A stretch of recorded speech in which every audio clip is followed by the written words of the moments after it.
So they're lazy. They didn't reject it. It's just too lazy. Missed it. Shucks. Well, there's always qada, right? Number one, don't worry. Pray later. No problem. Let the movie finish. Let the game finish. Are you kidding? It's third overtime. You can't miss this. There's no qada for the video, for watching this live. The qada is what? For watching it live, what is the qada? You watch the replay. Oh, I can't do that. But salat, yeah, no problem. I can watch the replay of salat. I'll make the qada of that. That's our condition, laziness. So what is this? In Surah Maryam, Allah subhanahu wa ta'ala describes, ghayb. They will be inflicted with the punishment of ghayb. This is such a place in the hellfire, such a valley. The Jahannam itself, the fire, the entire Jahannam itself, aside from this valley, the entire Jahannam itself seeks protection from Allah 70 times a day from this hell, from this place. Allah protect us from the severity, the intensity of this place. It harms us. Jahannam is complaining. This is prepared for the people who's lazy. Ghayb. So my respected brothers and elders, I'm not sure exactly when I'm supposed to finish, but it's not. So now we are going to get into, we talked about what we're supposed to believe. What is our aqidah in hellfire? How long we're supposed, a person will stay. And of course a believer, a true believer, as we know, even if he has an atom's weight of iman, just the kalima, la ilaha illallah Muhammad Rasulullah, that is sufficient enough for him to enter into paradise. Who knows how long later, then he will enter into paradise. But the disbelievers, they will stay in there forever. We've come to understand what we are supposed to believe about the hellfire. Next, we've come to know the description of the hellfire. And we have come to also know a little bit about who is going to the hellfire. What type of people. Now we will discuss, very briefly,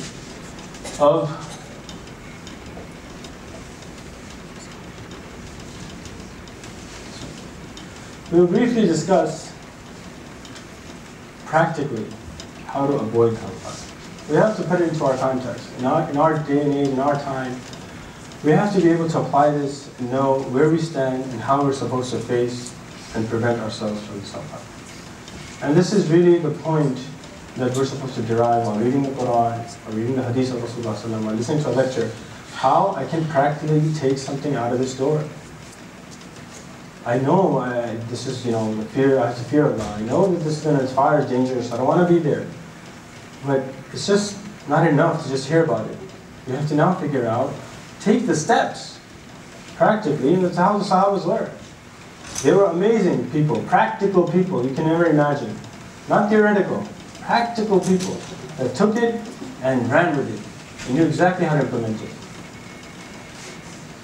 So the hellfire, number one, we have to understand that the hellfire is surrounded with shahawat.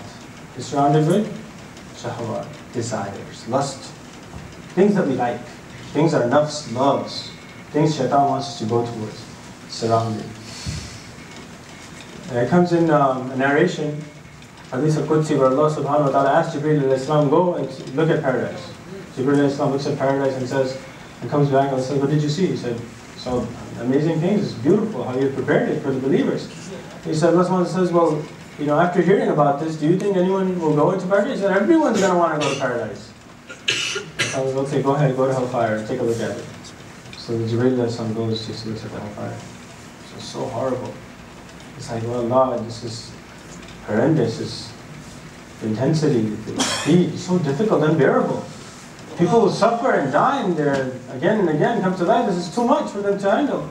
When they hear about it, do you think anyone want to go there? Jibreel al-Islam more or less to the near meaning says, no one would want to go there. Then Allah subhanahu wa ta'ala surrounds Jannah with something. And surrounds Jahannam with something and says, go, take a look at both of them. So Jibreel al-Islam goes, takes a look at Jannah. He sees it's surrounded with makari, it's surrounded with difficulties, hardship you have to go through. You have to suppress your nafs, you have to suppress your desires. You can't look at what you want, you can't eat what you want, you can't do what you want. Again and again, you have to press yourself, press yourself, press yourself. Makari, difficult things to do. Not easy. He goes to Jahannam and he looks, shahawat, surrounded by easy things. No pain, no problem, relax. See what you want, do what you want, be with who you want, whenever you want, however you want, do whatever you want. And then he comes back, and the Swanta says, what do you think? Who's going to go where? Jibreel says, Ya Allah, after looking at what you have surrounded Jannah and Jahannam, I don't think a single person will be able to enter Jannah, and everyone will enter Jahannam. What is the moral for us, brothers? We see the things in front of us every day. And I'm going to highlight 5 things that we have to do. 5 things that we must try and implement practically in our day and age. Get rid of these evil habits, bring in some good habits, and protect ourselves from these lust, this desire. That is pulling us. It's a veil, it's covering. We don't see it. It's like a curtain, a beautiful curtain, and you want to walk towards it. You want to see what this curtain has and how great it is and the drawings on it. You just want to come close and close. And as soon as the curtain is removed, there's something very ugly and grotesque behind it. This is the hellfire. This world makes it seem like it's very beautiful, pleasant, and we want to do it, and we feel great doing it for that short time. But as soon as this veil is lifted, then we will see the fire, and it will be too late. It will be too late. So I'm going to highlight 5 things. Number 1, that is the number 1 complaint for the disbelievers is لَمْ نَكُ مِنَ الْمُصَلِّينَ. And not only that, salat is not only something that will prevent you, that will stop you from going to hell. Allah subhanahu wa ta'ala said in a covenant that who protects the 5 salat, the 5 times daily salat, I promise he will be saved from the hellfire and enter paradise. Promise. Just 5 times salat, man, just take that. Right? It's enough. And not only will it protect you, it is a means of building your character in this world. It is a means of getting blessings in this world. What is the proof of that? Allah subhanahu wa ta'ala is describing, إِنَّ الْإِنسَانَ خُلِقَ هَلُوعًا إِذَا مَسَّهُ الشَّرُّ جَزُوعًا. Insan, he's been created very fretful. Halua, hasty. إِذَا مَسَّهُ الشَّرُّ جَزُوعًا. Whenever evil touches him, what does he do? He gets uncomfortable. Into an accident, oh man. Loses money, I can't believe it. Starts cursing. Son, mom, leave. Immediately starts cursing. He's not patient. إِنَّ الْإِنسَانَ خُلِقَ هَلُوعًا إِذَا مَسَّهُ الشَّرُّ جَزُوعًا وَإِذَا مَسَّهُ الْخَيْرُ مَنُوعًا. When he has good, when Allah subhanahu wa ta'ala gives him good, what does he do? This insan has been created like this. He keeps it to himself, doesn't give to anybody else. Manu'a, he prevents everybody else. And Allah subhanahu wa ta'ala gives the remedy. These are diseases. These are 2 diseases, top diseases we talked about in the Quran. That when difficulty comes to you, you complain. When good comes to you don't care about anyone else. It's a disease, a character, flaw in our character. Allah subhanahu wa ta'ala gives the cure. And look at the beautiful cure in simple words.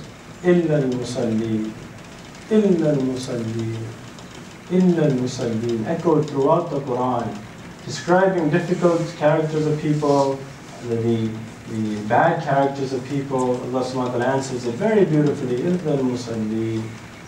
Except the people who pray, except the people who perform salat, except the people who وَرْكَعُوا مَعَ الرَّاكِعِينَ. These are the people who prostrate with other people and bow with other people. They perform their salat. These people are cured of this disease. Number 1, salah. Not only will it protect you from the hellfire, build your character in this world, build your connection with Allah subhanahu wa ta'ala. So many benefits in salah. Salah is like that seed. It is like that seed. You can take it and you can measure it. It's like 2-3 grams. You can look at it and say, okay, how thick is it? You can measure it. And you put it in the ground, you come back a year or 2 later, it's a tree. You can't even count the leaves. You don't know how many branches. It gives fruits. And you're just boggled. How can a small little seed produce such benefit? It gives me shade, it gives me wood, it gives me fruit. It gives me oxygen. Right? Such a benefit from what? This little seed. Salat is like that little seed. You put it in your life, the outcome will be such you can never trace it back and say this is the result of the salat. Your life will be pleasant. Your akhirah will be pleasant. Your connection with Allah will be good. Your family problems will be solved. Your school problems will be solved. Everything will be solved, and you will never be able to even think. The result was salat.